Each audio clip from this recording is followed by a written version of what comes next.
Сәлем достар, бүгін мен сіздерге Қазақстан шоу-бизнесінде болып жатқан жаңалықтарды айтамын.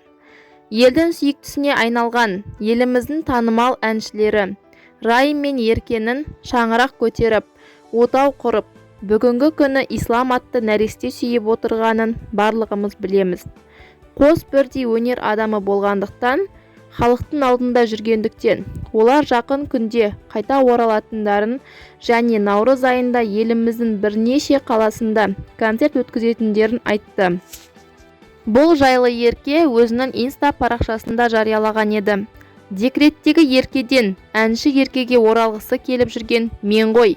Сахнаны сағындым, сіздер де мені сағынды деп үміттенемін, деп жазба қалдырды. Билеттер бойынша Ерке Смаханның администраторына хабарласып білсеңіздер болады. Райым мен Еркенің шаңырағына тек жақсылық, бақыт тілейміз. Өсіріп отырған ұлдары Муслим мен Исламның дені сау, ақылды, абыройлы, елге сыйлы, ақылды азамат болып өсуіне тілектеспіз. Видеомыз ұнаған болса, каналға тіркеліп, лайк басып, комментария жазуды ұмытпаңыздар. Келесі кездескенше сау болыңыздар.